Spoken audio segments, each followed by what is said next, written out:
Hi ಎಲ್ಲರಿಗೂ ನಮಸ್ಕಾರ. ಈ ವಿಡಿಯೋ ಕೊನೆ ತನಕ ನೋಡಿ. ದರ್ಶನ್ ಸರ್ ಅವರ ಡೆವಿಲ್ ಮೂವಿ ರಿಲೀಸ್ ಆಗ್ತಾ ಇದೆ. ಅದೇ ಖುಷಿಗೆ ಅವರ ಅಭಿಮಾನಿಗಳಿಗೆ ಒಂದು ಗುಡ್ ಮ್ಯಾಟರ್ ಹೇಳ್ಬೇಕು ಅಂತ ಆಸೆ ಪಡ್ತಾ ಇದ್ದೀನಿ.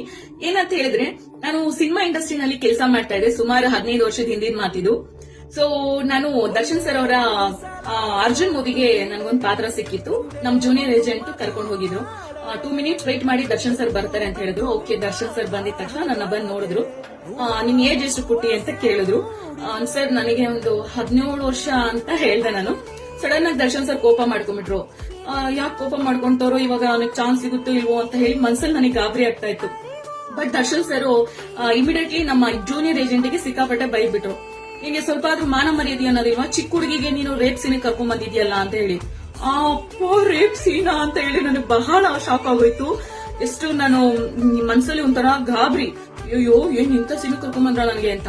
ಅಷ್ಟೊಂದು ದರ್ಶನ್ ಸರ್ ಏನ್ ಮಾಡಿದ್ರು, ಈ ಹುಡುಗಿಗೆ ಎಲ್ಲಿಂದ ಕರ್ಕೊಂಡ್ ಬಂದಿದ್ದೆ, ಆಟೋ ಹಚ್ಚಿ ಮನೆ ತನಕ ಸೇಫ್ ಆಗಿ ಕಳ್ಸಿಕೊಡ್ಬೇಕು, ವಿತ್ ಪೇಮೆಂಟ್ ಕೊಟ್ಟಿ ಕಳ್ಸಿಕೊಡ್ಬೇಕು ಅಂತ. ವಾ ವಾ ವಾ ವಾ ವಾ, ಎಷ್ಟು ಒಳ್ಳೆ ಮಾತಾಡಿದ್ರು ದರ್ಶನ್ ಸರ್ ಅಂದ್ರೆ ನಿಜವಾಗ್ಲು ನನ್ ಕಣ್ಣು ಮುಂದೆ ದೇವ್ರು ನಿಂತಂಗಾಯ್ತು ಆ ಮಾತು ಕೇಳಿ. ಬಹಳ ಖುಷಿ ಆಗೋಯ್ತು ನನಗೆ. ಅವತ್ತು ತುಂಬಾ ನನಗೆ ಸೇಫ್ ಮಾಡಿ ಕಳ್ಸಿಬಿಟ್ರು ಅವರು. ಅಂಡ್ ಇನ್ನೊಂದು ವಿಷಯ ಅವ್ರು ಏನಂತ ಹೇಳಿದ್ರು ಗೊತ್ತಾ ನನಗೆ, ದಯವಿಟ್ಟು ಬಿಟ್ಟು ಚೆನ್ನಾಗಿ ಓದ್ಬೇಕು, ನೀನು ಸಿನಿಮಾ ಇಂಡಸ್ಟ್ರಿಗೆ ಬರಬಾರ್ದು ಅಂತ ಹೇಳಿದ್ರು. ಓ ಗಾಡ್, ನಿಜವಾಗ್ಲು ಇಂತ ಒಳ್ಳೆ ವ್ಯಕ್ತಿ ಬಾಯಿ ಇಂತ ಮಾತು ಕೇಳಿ ನನಗೆ ಅಂತೂ ಬಹಳ ಅಂದ್ರೆ ಬಹಳ ಖುಷಿ ಆಗೋಯ್ತು.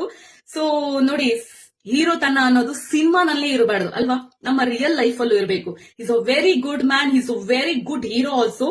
ಅಂಡ್ ನಾನ್ ಹೇಳಕ್ಕೆ ಇಷ್ಟಪಡೋದು ಒಂದೇ ಮಾತು, ದರ್ಶನ್ ಸರ್ ನೋಡಿದ್ರೆ ನನಗೆ ಕೈ ಮುಗಿಬೇಕು ಅನ್ಸುತ್ತೆ. ಯಾಕೆಂದ್ರೆ ಆ ಸಮಯ ಸಂದರ್ಭದಲ್ಲಿ ನನಗ ಕಾಪಾಡಿದಾರಲ್ಲ. So it's very good moment ನನಗೆ.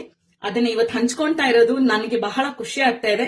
ಯಾಕೆಂದ್ರೆ ಸರ್ ಅವರ ಡೆವಿಲ್ ಮೂವಿ ರಿಲೀಸ್ ಆಗ್ತಾ ಇದೆ. ಅವ್ರ ಅಭಿಮಾನಿಗಳಿಗೆ ಗೊತ್ತಾಗ್ಬೇಕಲ್ಲ Darshan sir is a very good man ಅಂತ. ಅದಕ್ಕೋಸ್ಕರ ಹೇಳ್ಕೊಂತಾ ಇರೋದು.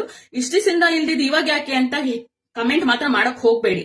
ನೋಡಿ, ಟೈಮು ಸಂದರ್ಭ ನೋಡ್ಕೊಂಡು ಮಾತಾಡಿ ಅಂದಿದ್ದೀರಾ, ಅದಕ್ಕೋಸ್ಕರ ಈ ಟೈಮ್ ಒಳ್ಳೆ ಟೈಮ್ ಅಂತ ಹೇಳ್ಬಿಟ್ಟು ನಾನು ಅವ್ರ ಬಗ್ಗೆ ಮಾತಾಡ್ತಾ ಇದ್ದೀನಿ. ಕ್ಷಮೆ ಇರ್ಲಿ ನಾನು ಏನಾದ್ರು ತಪ್ಪಾಗಿ ಮಾತಾಡಿದ್ರೆ. Thank you so much.